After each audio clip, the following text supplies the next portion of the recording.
Hi, it's Saturday, the 18th of November, and welcome to Navigating Your Day. So 18 in Jinshin Jitsu came into the universe meaning body consciousness and the factors affecting the human personality. So the way I understand that is that when we are in harmony with the energy of 18, or safety energy lock number 18, which happens to actually be here on the inside of the hand, inside of the thumb, then we are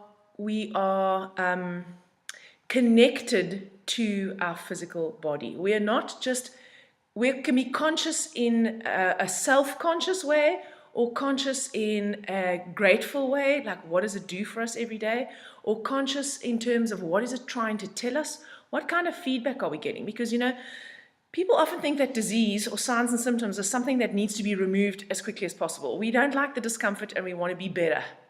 But in actual fact, signs and symptoms are feedback. They're feedback about something in your life that needs to change. So it can be feedback about, you need to change your diet, or you need to change your sleep habits, or you need to change your hydration, or you need to exercise more. Those are the ones we always think of. But, it very often is perceptions that need to shift, states of mind that need to shift, perceptions of ourselves that need to shift, expectations that we have, that when they are not met, we actually become angry or disappointed, and that activates our sympathetic nervous system, which is the fight or flight one, and that actually keeps those signs and symptoms locked inside our body. So when we don't listen to the feedback and we don't get the message that the feedback is trying to give us, the signs and symptoms, then we have to keep them. And in fact, sometimes that feedback then has to come louder and louder and louder. So this quest for removing signs and symptoms as quickly as possible is actually often what keeps us trapped in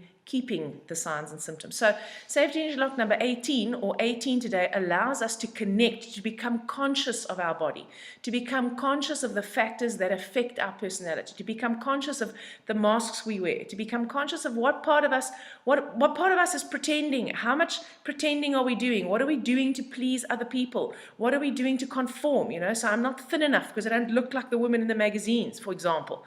But actually maybe I'm just perfect for me. Maybe my body is perfect for my purpose right now. And in fact, that is not maybe. That's the truth. The body you have right now is the perfect body for you to embody your life purpose.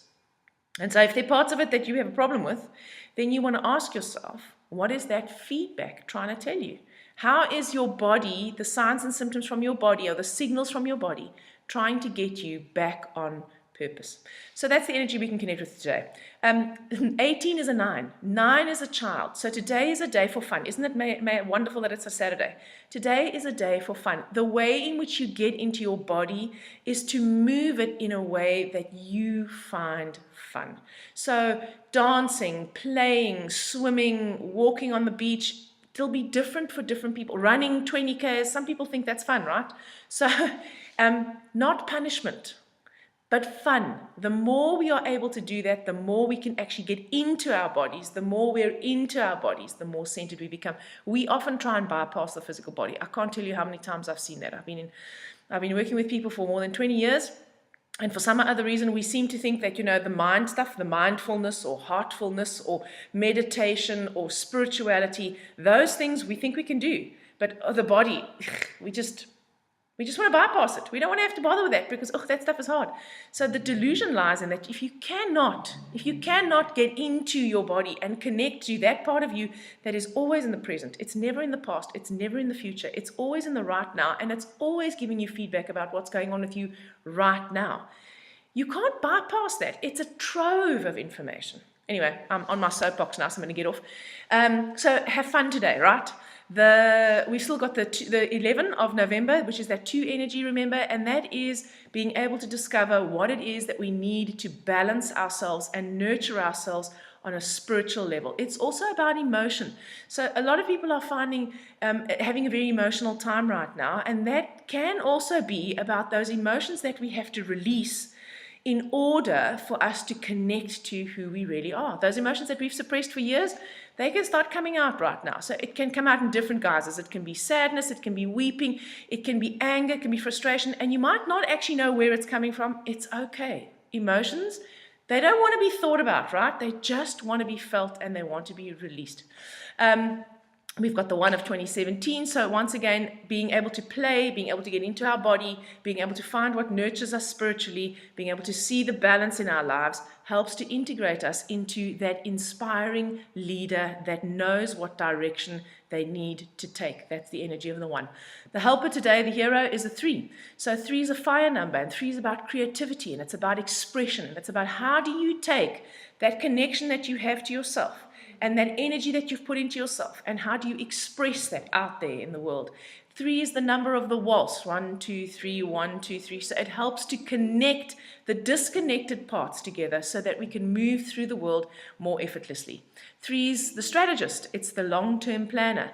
3 is also very interested in the esoteric and has very strong spiritual beliefs. So again, 3 can be very expansive and it can be very inclusive, or it can become extremely rigid.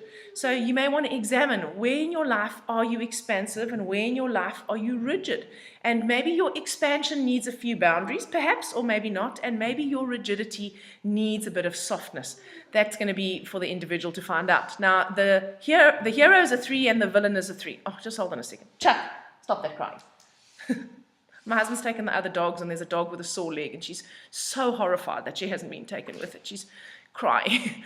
Okay, so the hero and the villain are the same. Now, the benefit of that is that when the villain pulls you down into a negative spiral, you can draw on the positive aspects of the hero to actually uplift you. The drawback is that because the villain is the same as the hero, the energy of the hero is possibly weakened a little bit, right? So what it means when you've got a 3 in the villain position is that we become distracted. We become distracted by low priority things. So in other words, that which we think is going to be fun but actually isn't, because we don't really want to face what's really going on. So in other words, we busy ourselves with a whole lot of stuff in order to bypass our consciousness of what's going on in our physical body, as well as our consciousness of what's going on in our mental and our spiritual. Okay, I've completely gone over the time. So, safety energy lock number 18 is on the little finger. So if you hold your little finger, you harmonize your heart and small intestine energy. And when you do that, you also stop the perfectionism and all the trying tos and all the pretending. It helps you take off the masks to reveal the real you. I hope you have a wonderful Saturday. I'll speak to you tomorrow.